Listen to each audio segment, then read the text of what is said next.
आपका पहला प्रश्न है, ऑपरेशन सिंदूर का संबंध किससे है? आपके ऑप्शन है ए पुलवामा हमला से, बी पहलगाम हमला से, सी लाल चौक हमला से, डी इनमें से कोई नहीं। Your correct answer is option B, Pahalgam हमला से संबंध है। आपका दूसरा प्रश्न है,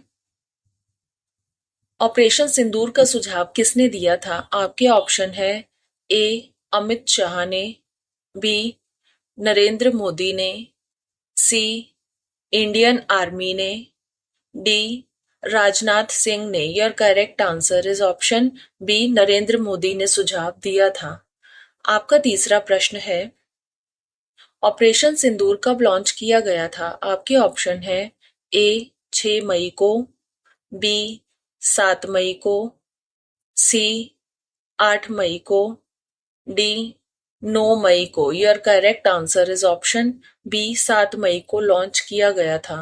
आपका चौथा प्रश्न है, ऑपरेशन सिंदूर के तहत कितने आतंकवादी मारे जाने की संभावना है? आपके ऑप्शन है ए लगभग 60, बी लगभग 70, सी लगभग 90, डी लगभग 100। Your correct answer is option C, लगभग 90 आतंकवादी मारे जाने की संभावना है।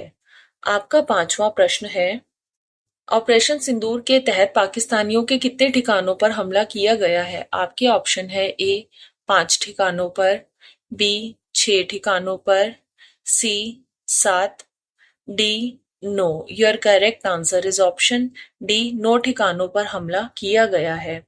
आपका छठा प्रश्न है, 1972 में भारत और पाकिस्तान के बीच किस समझौते पर हस्ताक्षर किए गए थे? आपके ऑप्शन है ए शिमला समझौता पर, बी लाहौर घोषणा पर, सी दिल्ली घोषणा पर, डी ताशकंद समझौता। Your correct answer is option A, Shimla समझौता पर हस्ताक्षर किए गए हैं।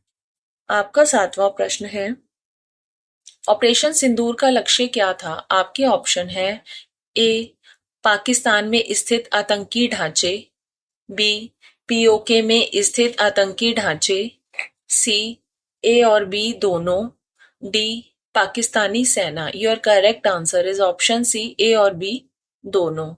आपका आठवां प्रश्न है, पाकिस्तान में स्थित आतंकियों को अड्डा कहे जाने वाली किस मस्जिद को ऑपरेशन सिंदूर के तहत टारगेट किया गया है? आपके ऑप्शन है ए जामा मस्जिद, बी कराची मस्जिद, सी मरकज सुभान अल्लाह, डी इनमें से कोई नहीं। Your correct answer is option C, Markaz Subhan Allah को टारगेट किया गया है।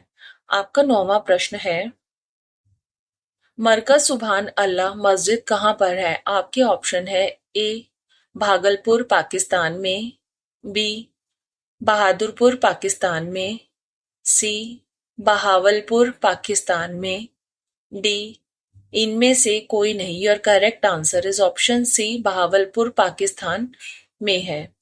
आपका 10वां प्रश्न है, हिजबुल्लाह के कौन से ट्रेनिंग सेंटर को खत्म किया गया है? आपके ऑप्शन है ए महमूद कैंप को, बी मोहम्मद कैंप को, सी महमूना कैंप को, डी इनमें से कोई नहीं। Your correct answer is option C, Mahmoona camp को खत्म किया गया है।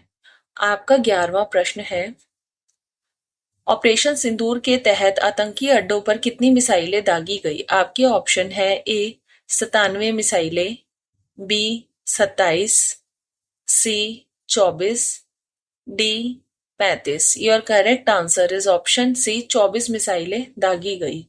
आपका 12वां प्रश्न है, ऑपरेशन सिंदूर के बाद प्रेस कॉन्फ्रेंस करके किसने जानकारी दी है? आपके ऑप्शन है ए विदेशी सचिव विक्रम मिस्त्री ने, बी अफसर कर्नल सोफिया कुरैशी ने, सी नेवी अफसर विंग कमांडर वामिका ने, डी उपरोक्त सभी। Your correct answer is option D, उपरोक्त सभी ने जानकारी दी है। आपका 13वां प्रश्न है, ऑपरेशन विजय 1999 किस युद्ध से संबंधित था? आपके ऑप्शन है ए 1971 भारत पाक युद्ध से, बी कारगिल युद्ध से, सी गोवा मुक्ति अभियान से, डी 1965 भारत पाक युद्ध से। Your correct answer is option B, Kargil युद्ध से संबंधित था। आपका 14वां प्रश्न है, ऑपरेशन सिंदूर जो 7 मई 2025 को हुआ उसका मुख्य उद्देश्य क्या था? आपके ऑप्शन है ए, पाकिस्तानी सैन्य ठिकानों पर हमला करना, बी, जम्मू कश्मीर में सैन्य उपस्थिति बढ़ाना, सी, भारत पाकिस्तान सीमा पर बाड़बंदी को मजबूत करना, डी, भारत के खिलाफ आतंकवादी गतिविधियों को नियंत्रित करने वाली आतंकवादी ढांचों को नष्ट करना। Your correct answer is option D, Bharat के खिलाफ आतंकवादी गतिविधियों को नियंत्रित करने वाले आतंकवादी ढांचों को नष्ट करना। आपका 15वां प्रश्न है, कारगिल युद्ध की अवधि क्या थी? आपके ऑप्शन है ए, 2 महीने 2 सप्ताह और 3 दिन, बी, 2 महीने 4 सप्ताह और 3 दिन, सी, 3 महीने 2 सप्ताह और 2 दिन, डी, 2 महीने 3 सप्ताह और 2 दिन। Your correct answer is option D, 2 महीने 3 सप्ताह और 2 दिन। If you like my video, please don't forget to like, share and subscribe my YouTube channel.